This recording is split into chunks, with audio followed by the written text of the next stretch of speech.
Hello, welcome to my channel, and today we'll be comparing three Canon inexpensive APS-C Superzoom lenses in depth for their suitability on the current R series crop cameras, the EOS R7, R10, R50, R100, and any future RFS bodies or Mark II updates.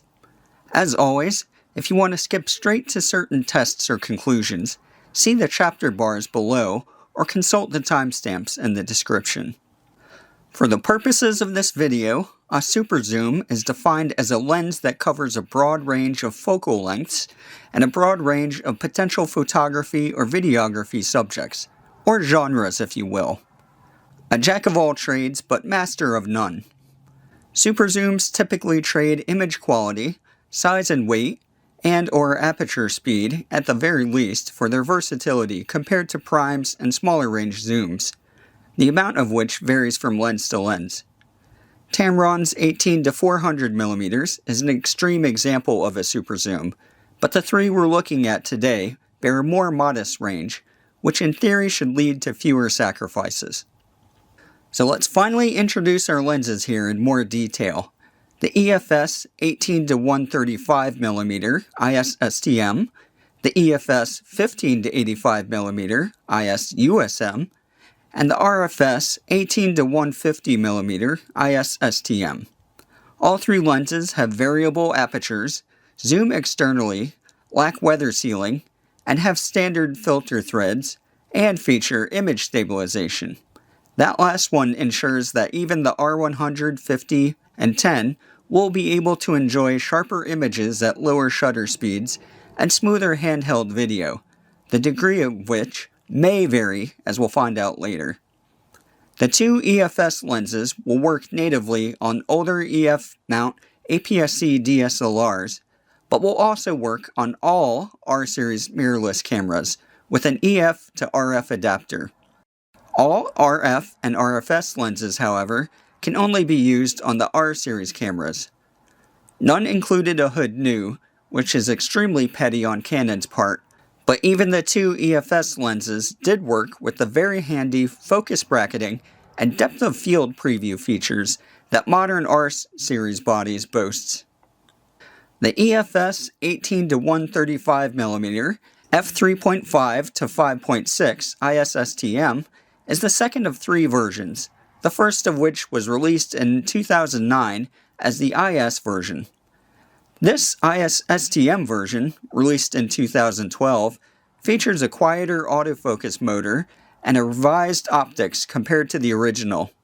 The third, released in 2016 as the IS USM, features the same optics as the STM version, but boasts an improved autofocus motor and an attachment for an external power zoom. As such, the tests showcased in this video for the 18 to 135 should also be applicable for the latest model as well. The Nano USM version is still sold new for a whopping $600 US dollars, but both STM and USM versions can be easily found used from around $120 to $200. While bearing a variable aperture, this lens is usually a third of a stop brighter than the other two, and sometimes up to 2/3.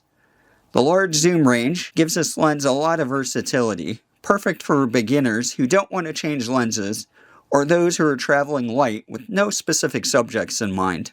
The lens feels nicely balanced in hand, although perhaps not as much on smaller camera bodies, and at 16.5 ounces, it provides a good amount of heft without feeling too heavy for what it offers. It's a bit lengthy though, at just over 6 inches extended, plus more with the required EF to RF adapter. The focus and zoom rings are well placed, and the focus ring at least is smooth and quiet. Unfortunately, this lens manually focuses by wire, and with no external or internal focus scales available, it can be a bit tricky to use manual focus on the fly, though the focus switch is at least well placed. True electronic full-time manual focus is not available, but one-shot enabled manual focus is at least, which allows the use of a focus guide and focus peaking. A basic image stabilization slider and zoom lock round out the remaining switches. The EFS 15 to 85mm F3.5-5.6 IS USM is the oldest lens in this video, being released in 2009 as a replacement for the much maligned EFS 17 to 85mm. With an $800 launch price, this would have been the most expensive lens of the three new, but it is out of production now and readily found used for around $200 or less. The 15mm focal length at the wide end produces a 24mm full frame equivalent, quite a rare width to find on a general purpose zoom lens suitable for Canon's EF and RF APS-C bodies. The variable aperture is fairly dark, which is unfortunate given the bulk of the lens. Little over 5 inches at zoom and 20 ounces, not including the EF to RF adapter. The weight of this lens is compounded by the zoom creep that occurs when extended between 18 and 70 millimeters. It's much worse when you face upwards, but can still happen while you're wearing your camera on a sling or strap, and there is no lock slider to prevent it, like on the 18 to 135. At the least though, the zoom ring is smooth and easy to use. There is a focus scale for the analog manual zoom, which can be used at any time unlike the previous lens. My copy was heavily used, so I'm not sure if the focus ring is supposed to be this stiff. It's relatively noisy as well, and I'm not a fan of how narrow it is. You get basic sliders for both stabilization and autofocus, but nothing else. Overall, it's a solidly built lens with no bells or whistles.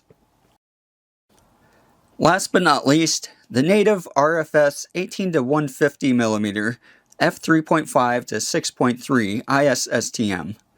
This was released in June 2022 alongside the also new R10 and R7, with a sister lens, much cheaper and much less useful in my opinion, RFS 18 to 45mm. The 18 to 150 comes optionally bundled with the R10 or R7 and runs $500 new separately if you can find it in stock, or $300 to $400 used. Unfortunately, no official bundle exists for this lens for the R50 and R100. With a fairly dark variable aperture, this lens is even less suited for low light than the other two EFS lenses, but bears the largest zoom range. The 18 to 150 is extremely plasticky, with even the mount being plastic. However, at 11 ounces and 5 inches in length, this is much smaller and lighter than the other two, especially with no need for an adapter. Paired with a lighter body, like the R50 or 100, you might even be able to forget you're wearing the camera.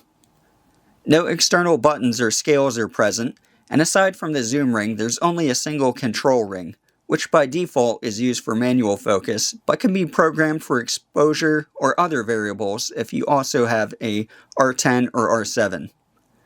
Those two have an external lever on the front of their bodies for switching between manual and autofocus when using lenses such as this, but currently all other R-series bodies require you to change the focus method in the menus instead.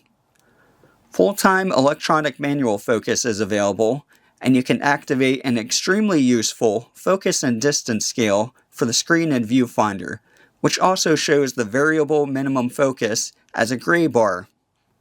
The sizable zoom ring itself turns smoothly enough, although unlike the other two lenses I found in use, I had to readjust my hand position to fully extend it from 18 to 150mm. The control ring is quiet but also has a nice tactile feel to it.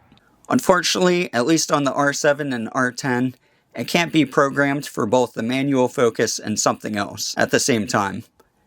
If you buy a hood and keep it reversed on the lens body, the control ring will be difficult to access. Not a fan of the build quality on this lens, but at least it doesn't feel too fragile. While one of these lenses appears to have a much smaller zoom range than the other two, how exactly do they actually compare in practice? Here, I've taken a series of photos of a duffel bag, focusing on the exact same spot and switching lenses while the camera remains on a tripod. On the wide end, you can see there's a significant difference between 15 and 18 millimeters, while there's a much smaller one to be had between 135 and 150. There is a decent enough gap between 85 and 135 or 150, but what happens if you crop 85 to match?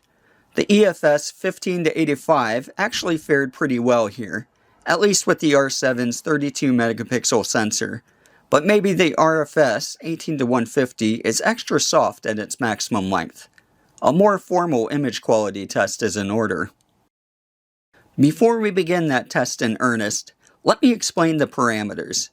I attempted to replicate the scene here equally with a variety of focal lengths, from 15 to 150 millimeters. However, due to the size differences of the various lenses, there will be some perspective changes despite my best efforts. All images were taken with the Canon EOS R7 at ISO 100 and auto shutter speed to match exposure. A tripod, electronic shutter, and remote shooting was used to eliminate human and shutter shake, and lens stabilization was turned off as well. One-shot spot focus was used consistently and aimed at the stem of the red pepper on each photo. White balance was 3000K, and picture style was set to fine detail. All available lens correction profiles were used for the relevant lenses in the free Canon post-processing software, Digital Photo Professional, but no other edits were done to these raw files before being exported to full-size JPEGs for use in this video. Each photo will have 3 views, fully zoomed out, a 720p crop of the center, and a 720p crop of the top right corner. Bear in mind that since the subject was not completely flat, there is a chance that the corners may not be as in focus as the center is.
Now we'll discuss what we just saw.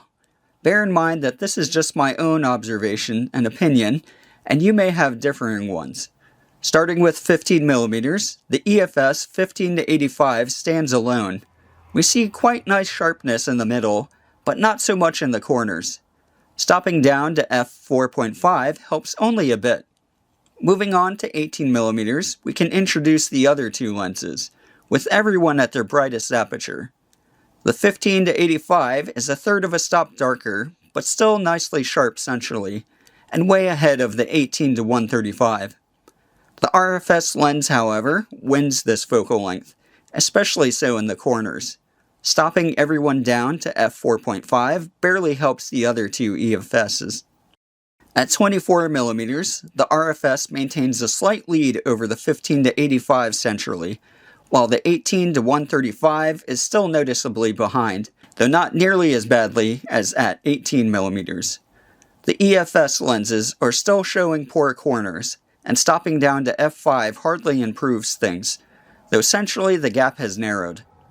At 35mm, the 18 to 135's central sharpness gap between the other 2 has narrowed yet again, and in the corners, it even gains ground over the 15 to 85 for a close second behind the RFS. The F3.5-6 35mm RFS photos were unusually blurry, perhaps due to unintentional vibrations during the 2-second-long exposure, so I kept the f4.5 version here. The 18 to 135 improved greatly in the corners, while the 15 to 85 is still weak. Moving on to 50mm, the RFS lens is now a third of a stop darker than the other 2, and will continue to be so for the remaining focal lengths. Centrally, All are close in sharpness in my opinion. The EFS 18-135 with a slight lead. In the corners, the EFS is starting to lack contrast, if not sharpness, while the 15-85 is, as usual, still weak. Stopping down to f8, the two EFS lenses overtake the RFS both centrally and in the corners, with the 18-135 the strong winner. At 85mm, the two EFS lenses continue a modest lead centrally over the newer lens, though the RFS once again takes the corner sharpness crown, the 15-85 being way behind. The EFS lenses improve a bit more centrally, stop down to f8, and a good bit more in the corners, where the 18-135 regains the lead. With the EFS 15-85 having reached its maximum, we can compare the remaining two at their fullest extents. At 135mm, the RFS has maybe a tiny lead centrally, but a heftier one in the corners, while at 150mm it's a softer, less contrasty story. f8 allows the EFS lens to pull ahead centrally, if not quite in the corners, and the RFS at 150mm remains the weakest. The two EFS lenses have similar minimum focus distances of around 1 1/4 feet, and both reach their maximum magnification, or how large the subject appears, at their longest focal length as well. These magnifications were praised back in their day, but the much newer RFS 18-150 has them both beat at 150mm. Let's test on a spherical inch-high loop holder to see exactly what that looks like in practice.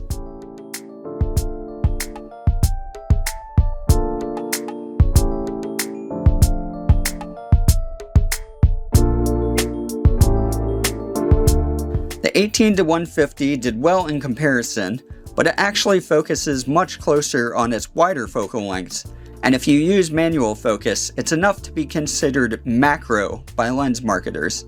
Let's have a look.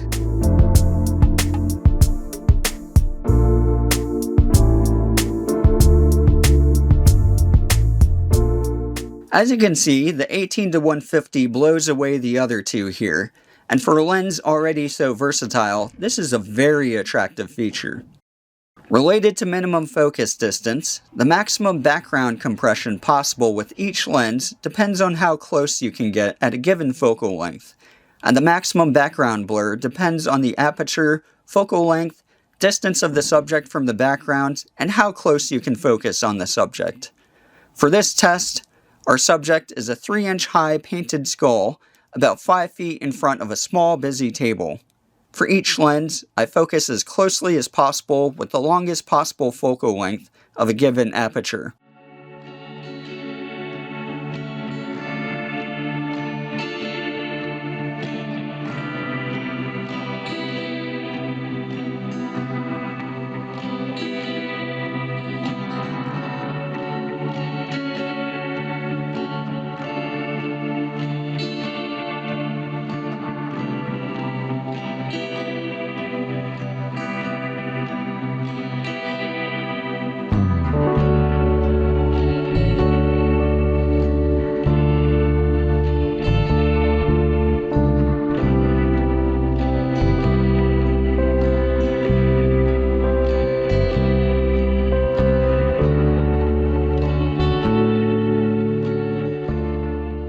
You could clearly see how much the table expanded as we increased our focal range with each lens, and how we were able to achieve at least some background blur in every instance. The RFS 18-150 was in a completely different league, though, thanks to its much superior minimum focus distance, though at such distances you also get impressive facial feature distortion. As mentioned earlier, all three lenses bear stabilization, but is there a difference in their effectiveness? The Canon R7 features stabilization from the camera body itself, known as IBIS, which supposedly works in conjunction with the lenses but cannot be turned off independently. So here I have tested these lenses with the R10 as well, which should also be representative of their performance on the R50 and R100. Stabilization was tested at both 85mm and 135 and 150, and also with the subject both 12 and 5 feet away.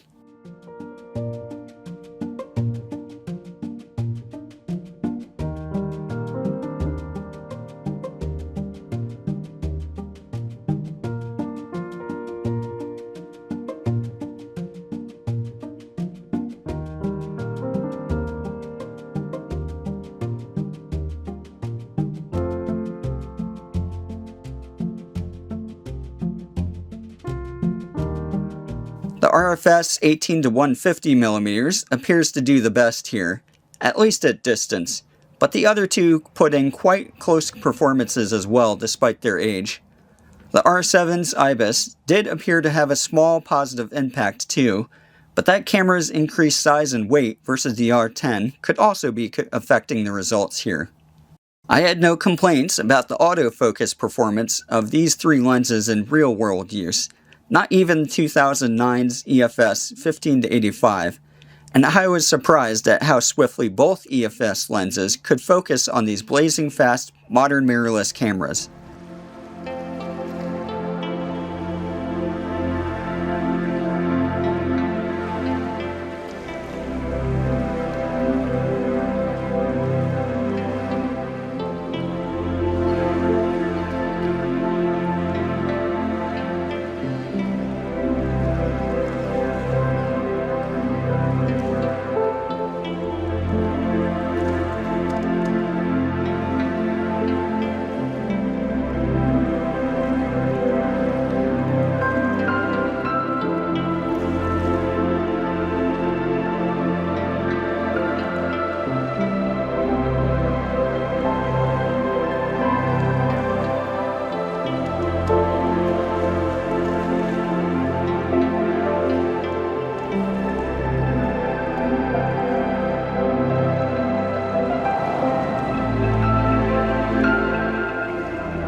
The noise they produce, however, might be a different story.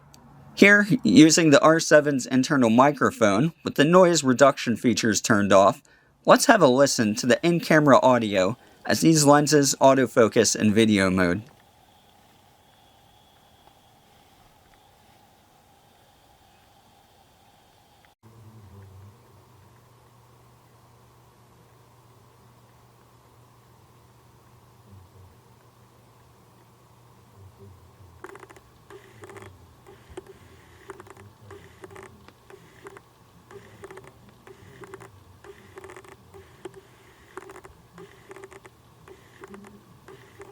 The two STM lenses are practically silent here, while the 15 to 85 audibly clicks and creaks. As an aside, you can also see how dramatic the focus breathing is at 85 mm, which some video makers might also find to be a deal breaker. Back to the sounds though, how audible is the 15 to 85 in the real world with ambient noise about? Let's test drive it outdoors and also inside a busy aquarium.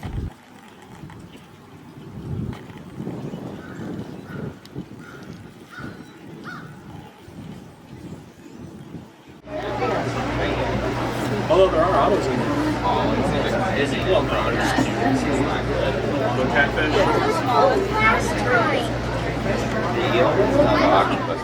While the autofocus was lightly audible in the ambient outdoors, it can barely be heard in the aquarium, though to be fair, most would probably be replacing that live audio with music anyways. But what about that focus breathing, you ask? Let's do a more formal comparison at wide, mid, and long focal ranges.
15 to 85 suffers at all ranges, while the 18 to 135 shows less, but is still noticeable, especially on the wide end.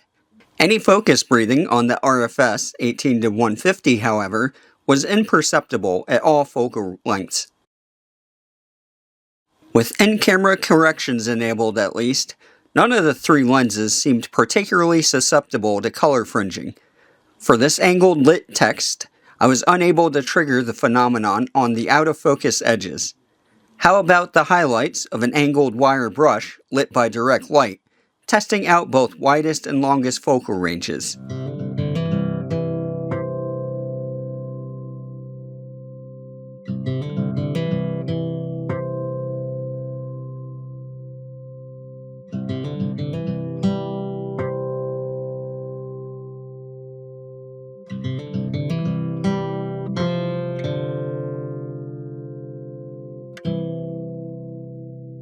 All three performed decently here, perhaps due to the dark maximum apertures, with the EFS 15 to 85 almost unnoticeable at 85mm, and the EFS 18 to 135 not far behind.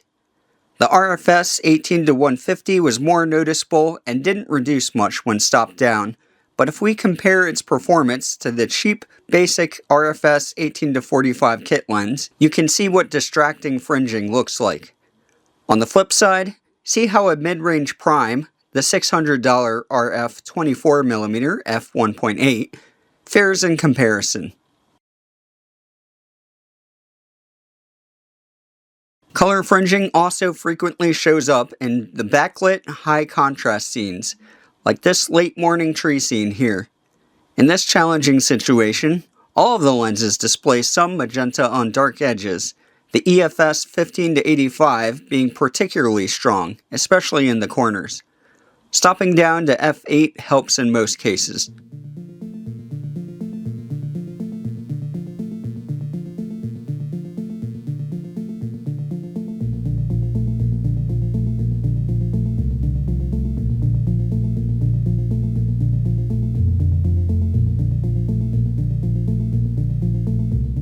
How about flaring? Let's circle around a bright late morning sun and see what kind of artifacts we can get.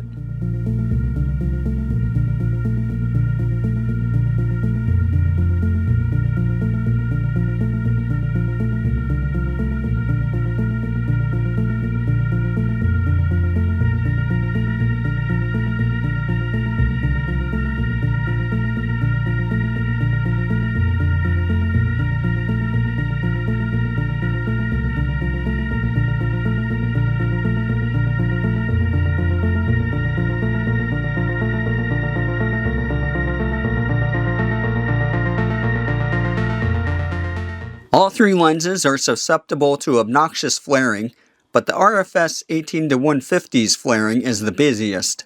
Thankfully, in all cases though, third-party lens hoods are fairly cheap.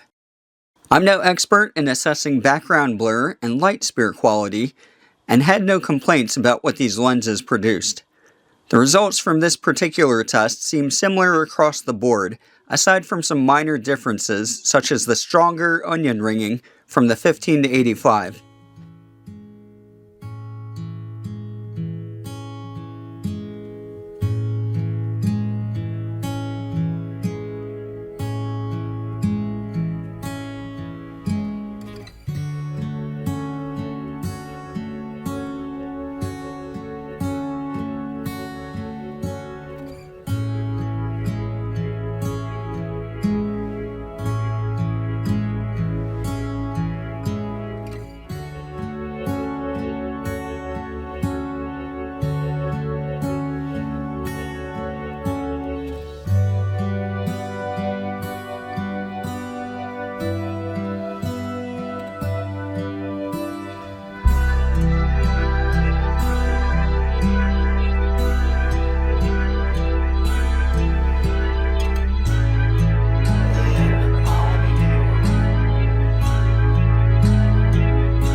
I noted earlier about how the zoom rings for these lenses felt in operation, but let's take a more formalized look at the differences.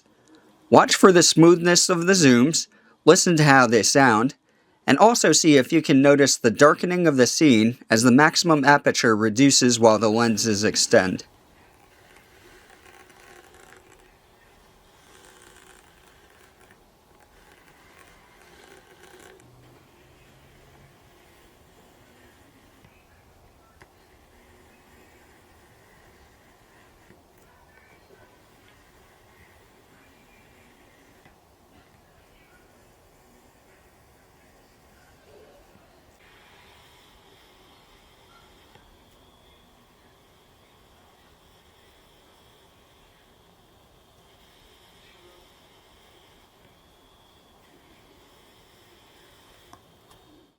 The EFS 15-85 is quite noisy and stiff compared to the other two, but as mentioned, I do not know how much of that might be from wear, as I purchased this lens used. Tripod zooming is all well and good, but how do things differ handheld? The EFS 18-135 and especially the RFS 18-150 sometimes require 2 hand rotations to reach the maximum. See if you can notice the effect on the footage.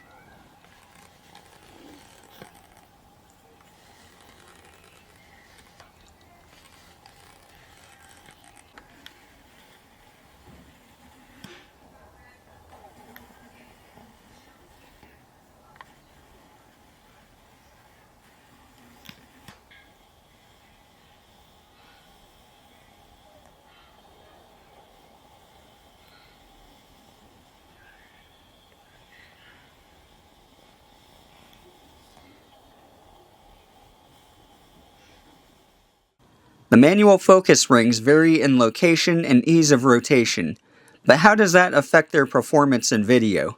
Let's take a look and listen.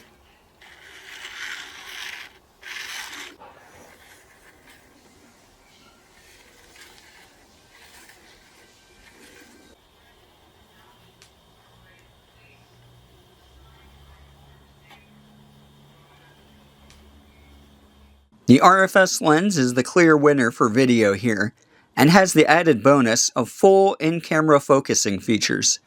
The EFS 18-135 was quite nice too though, while the 15-85 was just an awful experience.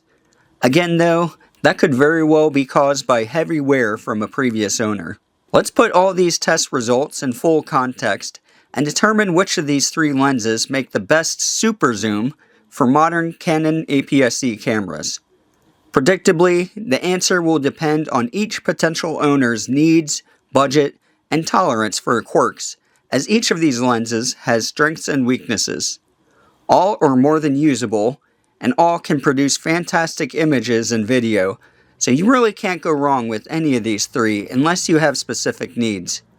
However, if you frequent working in naturally lit indoors or other low-light settings, I would advise sacrificing some focal length for f2.8 or brighter zoom instead, such as the new Sigma RFS 18-50 f2.8, the legendary EFS 17-55 f2.8, or the famous Sigma 18-35 f1.8. Starting with the EFS 15-85mm, the width advantage of this lens really can't be understated, as wide-ranging zoom lenses starting around a 24mm full-frame equivalent are unfortunately rare within Canon's APS-C ecosystem. In practice, I've found 18mm sometimes just isn't wide enough of an angle, and if you're into selfies or handheld vlogging, the difference between 18 and 15mm on crop sensors is the difference between requiring a selfie stick or not. On the flip side, the consistently weak corners, both in sharpness and fringing, might preclude use of this lens for genres such as architecture and astrophotography, while the bulk, weight, and zoom creep somewhat hamper use as a general-purpose walk-around lens.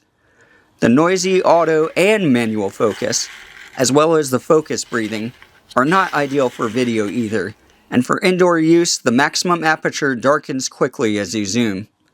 Speaking of zooming, A range of up to 85mm certainly is useful, but not as much as 135 or 150 offered by its peers, though the central sharpness does lend itself decently towards cropping. Consider this lens over the other two if you really favor wide angles and don't mind an older lens lacking a lot of quality of life features, such as lightweight, compactness, or silent operation for video.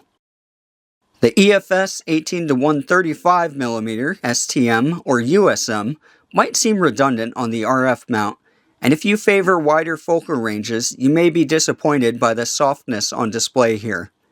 The build quality, however, is much nicer than its RFS successor, and if you're buying used, the cost savings can be substantial, though don't forget to factor in the price of the adapter if you don't already have one. Compared to the EFS 15-85mm, the autofocus and adjustment rings are nicely smooth and quiet, and reportedly the USM version is even speedier than the RFS. A near consistently 1/3 to 2/3 stop brighter aperture isn't that much in the grand scheme of things, but whenever you need to work in poor lighting, every little bit helps. The lack of an external focus scale or full-time electronic manual focus makes this more challenging to use manually than the other two, but aside from the aforementioned issues, the STM and USM versions of the EFS 18-135 are solid general-purpose lenses that will perform competently on your R100, R50, R10, or R7. The RFS 18-150mm is the most natural fit of the three for the R-series crop bodies, both physically and electronically. With no need for a bulky adapter, full support for oft-useful features like the focus scale, and a slim profile and feather weight, this lens is a fantastic, easily transportable jack-of-all-trades that can even dabble into macro. It's also generally the sharpest of the three compared here, especially at the wider focal end and corners. However, that sharpness generally doesn't improve much if you stop the aperture down, unlike the other two. That could be considered a good thing though, as it also means you won't lose much by shooting wide open. The maximum aperture darkens very quickly compared to its predecessor, necessitating higher ISOs and more noise to match exposure. The plasticky build quality doesn't inspire confidence either, especially the plastic mount, and the lack of a manual focus switch can be annoying if you have an R100 or R50. Overall though, I'd say the benefits outweigh the negatives compared to the other two lenses, and if you're starting fresh, I'd heartily recommend this over the other two, unless you're on a tight budget or really value a 15mm starting with. I hope you found all or part of this extended comparison useful. This video took a lot of time and effort, so if you enjoyed this video, please leave a like, comment, and/or subscribe. And as always, thank you for watching.